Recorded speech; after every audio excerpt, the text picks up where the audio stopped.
Pinball circuit activated. Hey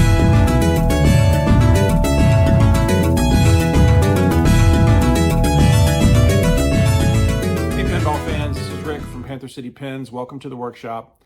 I wanted to just do a quick introductory video to talk about what this channel is going to be about, what kind of content you can expect on the channel, and a little bit about why I'm doing a channel in the first place. This channel is going to be about garage level, hobbyist level pinball restoration. I've been restoring pinball machines for about 5 years now, and I think I've gotten to where I'm putting out pretty decent results. I'm starting to have some people ask me to do restorations for them. And I've been a consumer of pinball knowledge and pinball resources for about 5 years now, 7 years now. And I've learned a lot from not only internet forums, but other YouTube channels like Kerry Hardy's channel or High End Pins or Todd Tuckey's channel, TNT Amusements. Those are all amazing. I highly recommend them. But I thought maybe there was an opportunity for me to try and give back a little bit to the community that I've learned so much from and gained so much from. So that's the idea of the channel. It's going to be step by step, going through, showing you the process of a restoration all the way from stripping the cabinet down and filling it and painting it and stenciling it, to doing playfield swaps, to doing electrical debugging and troubleshooting, that kind of stuff.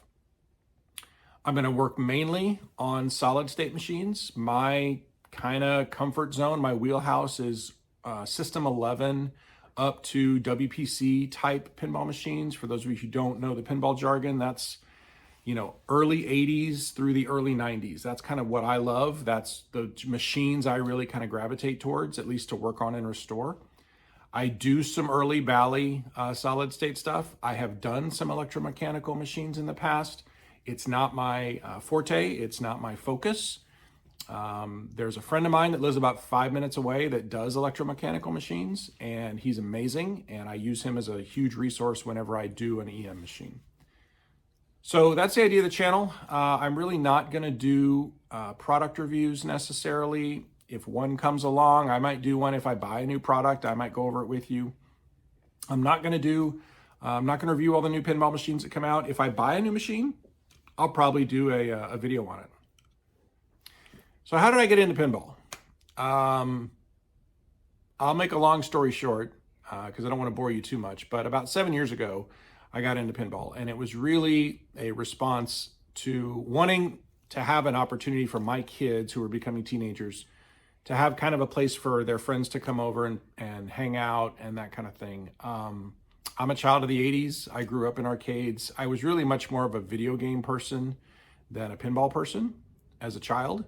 I didn't really discover pinball until later on in life.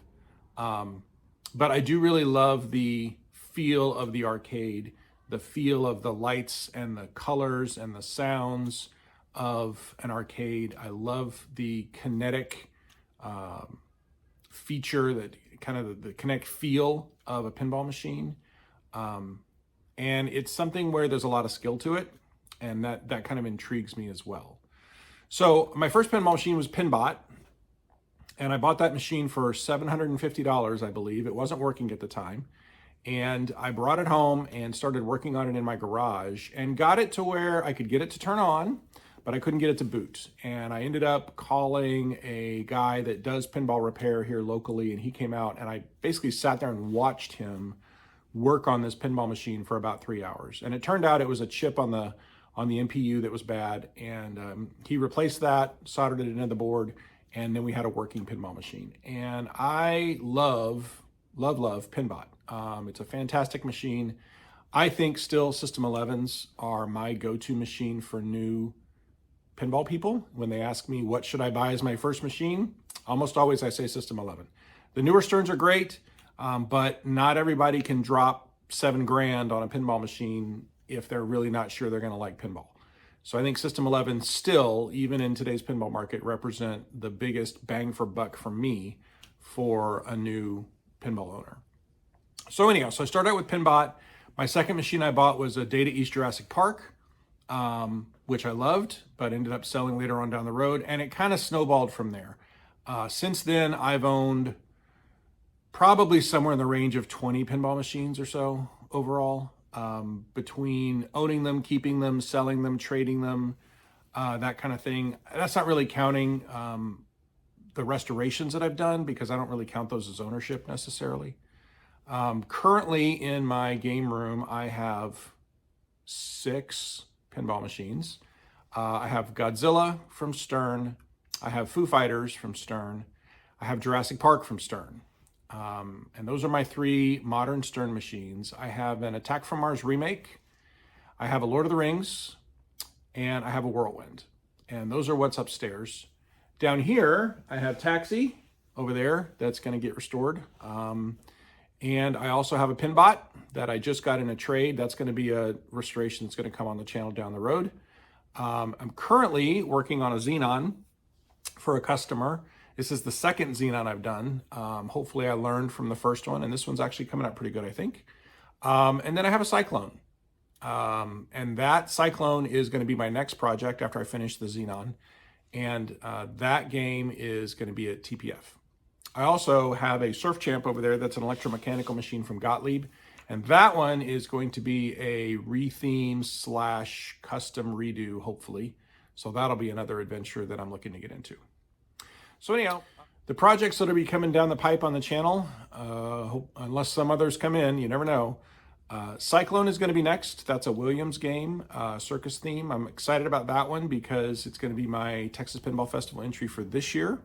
So I have to get that one done by March.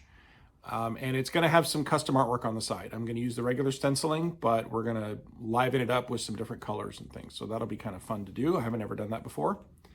After that, probably is going to be my own Taxi, which is sitting right over there. That one it's my own machine. It's been in my collection for 5 or 6 years now, and it's pretty well worn, and it's due for a refresh. That's a long-term keeper for me. I love that game. So that one will be getting all new custom side decals, new playfield, etc. After that, I've got a Pinbot behind me as well that's going to get restored. Pinbot was my first pinball machine, and I've always loved it. I sold that machine about 3 years into the hobby. I'd had it for 2 or 3 years, and I've always regretted selling it. I really do I'm not really going to focus on pinball machine reviews or industry reviews at all. If I happen to buy a pinball machine and I enjoy it, I may do a video on it just to share my thoughts, but it's not really going to be a focus. I'm not really going to deal with pinball news unless something earth-shattering comes down the pipe. So really, it's just going to be me in my workshop working on pinball machines. So if that sounds cool to you, please join me on the journey. I'd love to have you.